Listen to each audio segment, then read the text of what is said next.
Oleh karena itu, ada faedah penting bagi para penuntut ilmu.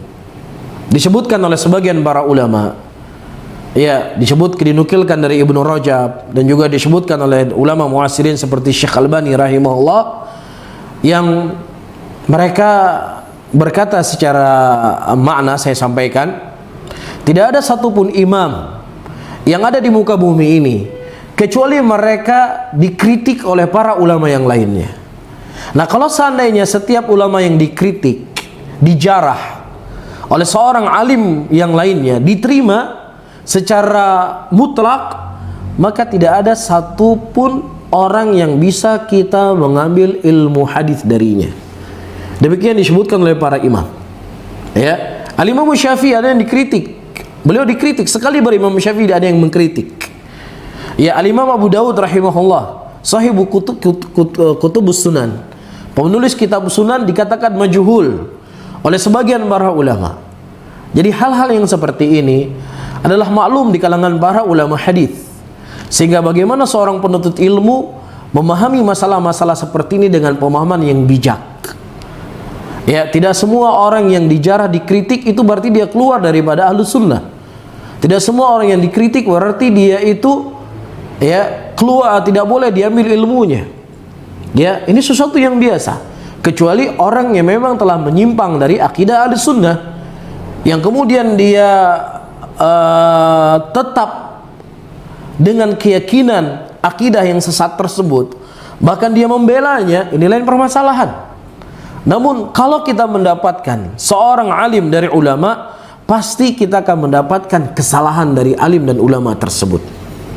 Ya, Syekh Albani rahimahullah pernah menyebutkan kisah Hatib ibnu Abi Balta'ah, dan kisah ini cukup sering saya sampaikan dan mungkin saya ulang-ulang agar para penuntut ilmu tidak bingung ketika dia mendapatkan ada seseorang mengkritik fulan atau si alan dikritik oleh si alan, kemudian membuat dia bingung.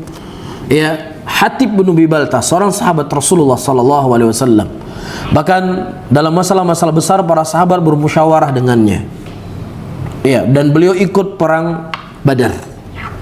Hingga tiba suatu hari beliau mengirim surat ke saudaranya di Mekah dan mengkhabarkan bahwasannya Rasulullah sallallahu alaihi wasallam akan menyerang kota Mekah. Kemudian turun wahyu dan Rasulullah memerintahkan kepada Ali bin Abi Thalib untuk mengambil surat dari seorang wanita. Kemudian diambil surat tersebut oleh Ali bin Abi Thalib dan dinampakkan kepada Nabi sallallahu alaihi wasallam. Kemudian Umar bin Khattab ketika mendengar Hatib bin Abi Balta'ah ya mengirim surat dan informasikan Rasul akan menyerang kota Mekah, dan tentunya ini akan memberikan mudarat kepada Rasul dan para sahabat. Iya, karena musyrikin tahu Rasul akan menyerang kota Mekah. Kemudian kata Umar bin Khattab radhiyallahu taala anhu, "Ya Rasulullah, apakah boleh kupenggal laki-laki munafik ini ya Rasulullah?" Namun kata Rasulullah sallallahu alaihi wasallam, "Ya, tidaklah kalian tahu bahwasanya orang ikut perang Badar itu mereka telah diampunkan dosanya oleh Allah Subhanahu wa taala." Kata Syekh Albani rahimahullah, sehebat apapun seseorang, semulia apapun seseorang, dia bisa salah dan dia bisa benar. Sehingga tidak dikenal dalam akidah ahli sunnati wal jamaah untuk menjadikan person orang tertentu diikuti semua ucapannya, kecuali hanya ucapan Nabi sallallahu alaihi wasallam. Oleh karena itu disebutkan oleh Al-Imam Syafi'i rahimahullah, "Wala na'lam ahadan minan nas." Aku tidak mengetahui seorang pun dari manusia yang terkumpul semua hadis Rasulullah sallallahu alaihi wasallam pada dirinya. Luar biasa. Kalau seandainya saya mengucapkan, tidak ada satupun orang yang saya mengetahui telah terkumpul hadis Nabi kepadanya. Ya, saya mengucapkan, orang bisa menolak. Karena berapa orang yang saya telah ketemui, berapa orang yang saya telah belajar ilmu darinya, berapa orang yang telah saya baca biografinya. Tetapi yang mengucapkan kalimat ini adalah Imam Syafi'i. Saya tidak pernah mengetahui ada seseorang yang terkumpul semua hadis Rasulullah pada dirinya. Tidak ada. Jadi maksud Imam Syafi'i, bisa saja seseorang itu mengetahui dan bisa saja terluput darinya ilmu. Bahkan disebutkan sekaliber Abu Bakar Siddiq radhiyallahu taala anhu terluput dari Abu Bakar Siddiq radhiyallahu taala anhu hukum waris al-jid. atau jiddah, hukum waris dari kakek atau dari nenek.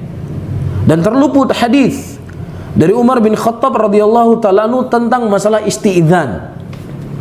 Tapi diketahui oleh Mughirah bin Syu'bah.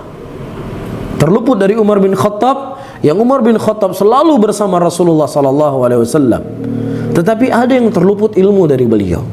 Nah, di sini mengajarkan kepada kita seseorang untuk tidak ta'assub kepada siapapun dari manusia, sehebat apapun dia, sesenior apapun dia, sebanyak apapun hafalannya, sefaqih apapun dia. Kalau dia bukan seorang nabi, kalau dia bukan seorang rasul, maka dia bisa salah, dia bisa benar. Bisa kita ambil ucapannya, bisa kita tolak ucapannya. Bukankah itu yang diajarkan oleh Al-Imam Syafi'i, Imam Malik rahimahullah? Al-qul yuqbal wa yurad la sahibu hadzal qubur. Ucapannya bisa diterima dan bisa ditolak, ya kecuali pemilik kubur ini, itu kubur Nabi sallallahu alaihi wasallam. Oleh karena itu, wahai para penuntut ilmu, jangan sampai ya dulunya sebelum kita mengenal sunnah, ya seseorang mungkin dia fanatik kepada satu madhab tertentu, ya kemudian ketika dia mengenal sunnah, ternyata dia akan memilih mana pendapat yang paling kuat dari pendapat-pendapat para ulama. Ya nggak boleh kita fanatik kepada Imam Syafi'i misalkan, kemudian dia berpindah untuk fanatik kepada seorang syekh, ya berfanatik kepada seorang ustadz. Ini kan lucu. Kalau boleh kita mau fanatik, kalau kita boleh mau taklid, kalau kita boleh mau ikut semua ucapan, mendingan kita mengikuti ucapan Imam Syafi'i. Imam Syafi'i sudah jelas keimamahannya. Imam Syafi'i imamnya dunia. Beliau ulama salaf, orang yang sudah lurus akidahnya, sudah benar manhajnya, dan meninggal di atas akidah yang sahihah. Kan begitu. Jadi ini adalah bentuk pembelajaran buat kita. Ya, seseorang itu bisa dikritik. Dan kritiknya bisa kita terima, bisa kita tidak terima kritiknya.